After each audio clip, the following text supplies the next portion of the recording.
Assalamualaikum warahmatullahi wabarakatuh. Selamat pagi anak-anak. Bagaimana kabarnya hari ini? Semoga kalian dalam keadaan sehat ya nak. Kembali lagi dalam program pembelajaran jarak jauh yang bekerja sama dengan KKG Kecamatan Lemah Wungkuk, Kota Cirebon.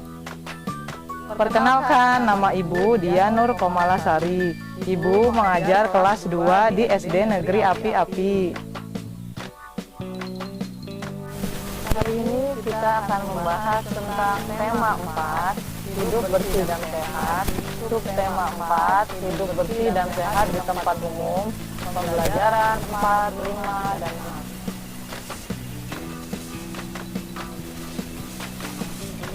6. Sebelum kita belajar, Ibu akan mengingatkan dulu ya, kita harus mematuhi protokol kesehatan, yaitu dengan 5M. Yang pertama, memakai masker. Yang kedua, mencuci tangan. Yang ketiga, menjaga jarak. Yang keempat, menjauhi kerumunan. Dan yang kelima, membatasi mobilitas dan interaksi.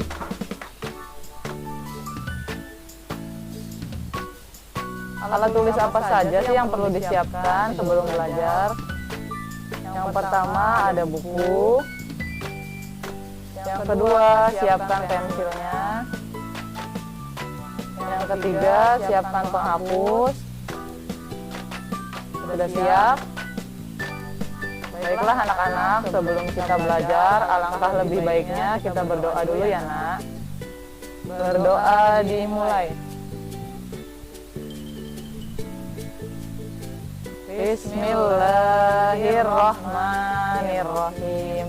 Raditu billahi robba wa bil islami dina wa bi muhammadin nabiyya wa rasula. Rabbi zidni ilma warzuqni fahman. Amin ya rabbal alamin. Tujuan pembelajaran kita untuk hari ini yaitu yang pertama, siswa dapat membaca teks pendek yang berkaitan dengan lingkungan tidak sehat menggunakan lafal dan intonasi yang tepat. Yang kedua, siswa dapat menyebutkan isi teks yang dibaca berkaitan dengan lingkungan tidak sehat menggunakan bahasa lisan secara tepat. Yang ketiga, siswa dapat membuat karya hiasan menggunakan bahan buatan secara benar. Kemudian yang keempat, siswa dapat menjelaskan manfaat hidup bersatu dan akibat apabila hidup tidak bersatu dalam keberagaman di tempat umum sekitar rumah secara benar. Kemudian yang terakhir, siswa dapat menentukan bangun ruang pada urutan berikutnya berdasarkan pola secara benar. Ayo membaca. Dayu dan teman-teman berlibur ke pantai. Di pantai ada berbagai tempat yang disediakan. Ada tempat parkir, warung, tempat duduk, WC umum, ruang ganti baju, dan sebagainya. Dayu dan teman-teman menuju ke WC umum. Perhatikan bacaan yang Ibu bacakan. WC umum yang kotor harus dibersihkan. WC umum yang kotor banyak penyebabnya. Hal ini terjadi karena banyak pengunjung yang tidak peduli dengan lingkungan. Banyak yang membuang sampah sembarangan. Sampah yang dibuang dapat menyumbat saluran air. Air akan menjadi tergenang. WC umum yang tersumbat harus segera dibersihkan. Sampah yang menyumbat harus disingkirkan. Lantai dan saluran airnya harus dibersihkan. Agar lebih bersih, dapat digunakan pembersih lantai dan sabun. Dengan demikian, WC umum akan menjadi bersih dan wangi. Pengunjung menjadi nyaman karenanya. Ayo mengamati. Sudah tahukah kamu bagaimana ciri-ciri WC umum yang tidak bersih? Coba perhatikan gambar di sini. Amati gambar di bawah ini. Coba perhatikan anak-anak gambar. Ada gambar WC umum yang kotor. Nah, di sini ada airnya menggenang. Kemudian banyak sampah yang berserakan. Ciri-ciri WC umum yang kotor. WC umum yang kotor terlihat sangat menjijikan. Banyak sampah yang berserakan di dalam WC umum. Selain itu, air menggenang di lantai WC umum. WC umum yang kotor menjadi sarang penyakit. Membersihkan WC yang kotor. Sebaiknya menggunakan sabun cair lantai dan sikat ubin. Jenis sabun bermacam-macam. Ada sabun batangan dan ada juga sabun cair. Sabun batangan dapat dibuat menjadi hiasan. Hiasan apa saja yang dapat dibuat dari sabun batangan? Coba kita lihat sama-sama. Perhatikan ya anak-anak, amati gambar berikut. Nah, ini hasil dari cara membuat hiasan dari sabun batangan. Itu yang pertama ada gambar bunga, kemudian ada juga gambar boneka, kemudian bisa juga digambar ikan, ada kura-kura, dan juga ada mobil-mobilan. Itu bisa kita bentuk dari sabun batangan. Tahukah kamu cara membuat hiasan dari sabun batangan? Apa saja sih alat dan bahan yang digunakan? Coba kita lihat sama-sama ya nak. Cara membuat hiasan dari sabun batangan.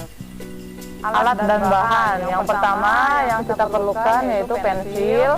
Kemudian yang kedua ada pahat ukir atau juga bisa juga pisau. Kemudian yang ketiga ada sabun. Cara membuatnya. Yang pertama, sediakan sabun batangan terlebih dahulu. Kemudian yang kedua, lukislah pada sabun sesuai gambar model yang diinginkan. Yang ketiga, ukirlah sabun menggunakan pahat ukir hingga membentuk model yang diinginkan. Yang keempat, jika pahat ukir tidak ada, gunakan pisau. Kemudian yang kelima, berhati-hatilah menggunakan pahat atau pisau agar tidak terluka. Yang keenam, haluskan permukaan sabun yang telah diukir hingga menyerupai model yang sempurna. Kemudian yang terakhir, hiasan selesai dan siap dipajang. Ayo mengamati. Coba perhatikan gambar di bawah ini. Ada gambar siswa yang sedang kerja bakti.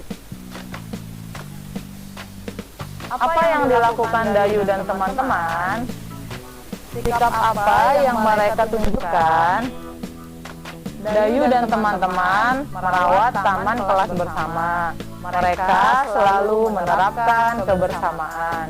Kebersamaan merupakan wujud dari persatuan. Ayo berdiskusi. Tahukah kamu manfaat hidup bersatu dengan teman? Apa akibatnya jika hidup tidak bersatu dengan teman? Coba kita kerjakan bareng-bareng ya nak. Kerjakan latihan berikut. Yang pertama ada akibat jika tidak hidup bersatu dengan teman. Contohnya pekerjaan akan lama selesai. Manfaat hidup bersatu dengan teman. Pekerjaan cepat selesai. Kita pasangkan lagi, kemudian apa lagi nak? Ya, bisa berbagi pengalaman dengan teman. Kemudian manfaat hidup bersatu dengan teman, yang pastinya banyak teman. Kemudian apa sih akibat jika tidak hidup bersatu dengan teman? Tidak bisa berbagi pengalaman dengan teman. Ya betul. Kemudian dibenci teman. Ayo mengamati. Amati kembali gambar sabun di bawah ini. Ini ada gambar sabun batangan. Sabun batangan itu berbentuk seperti balok. Sabun batangan berbentuk seperti balok. Balok merupakan contoh bangun ruang. Jika disusun, balok dapat membentuk pola tertentu. Coba kita lihat bareng-bareng ya nak. Perhatikan pola susunan balok berikut. Di sini ada gambar beberapa balok. Yang pertama, ini ada gambar balok yang tidur. Yang kedua, gambar balok berdiri. Kemudian yang ketiga, susunannya gambar balok tertidur lagi. Kemudian yang keempat, gambar balok berdiri. Dan seterusnya. Ayo berlatih. Tentukanlah bentuk bangun ruang. Selanjutnya mengikuti pola-pola berikut. Yang pertama, coba kita jawab bareng-barang nomor 1. Ada gambar pola balok, itu yang pertama tidur. Kemudian ada 2 balok berdiri.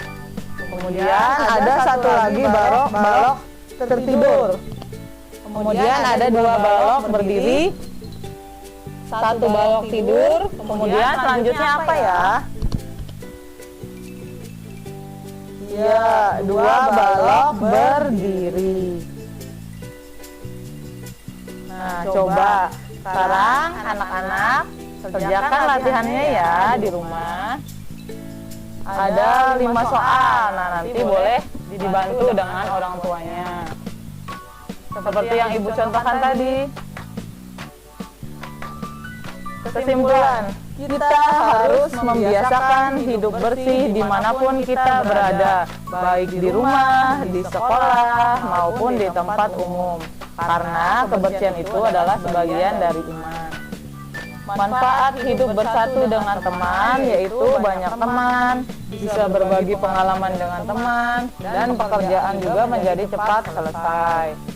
Kemudian kesimpulan yang ketiga, akibat tidak bersatu dengan teman, yaitu dibenci teman, tidak bisa berbagi pengalaman dengan teman, dan pekerjaan menjadi lama selesai. Kemudian kesimpulan yang keempat, bangun ruang terdiri dari kubus, balok, tabung, dan lain-lain. Kemudian kesimpulan yang terakhir, setiap bangun ruang jika disusun akan membentuk sebuah pola. Sebelum pembelajaran kita akhiri, alangkah lebih baiknya kita berdoa dulu ya nak. Berdoa dimulai. Bismillahirrahmanirrahim. Allahumma inni istaudi'uka ma'allamtanihi fardudhu ilayya inda hajati wala tansanihi ya rabbal alamin. Demikianlah untuk pembelajaran hari ini. Mudah-mudahan apa yang Ibu sampaikan dapat bermanfaat untuk anak-anak semua. Wabillahi taufiq wal hidayah. Wassalamualaikum warahmatullahi wabarakatuh.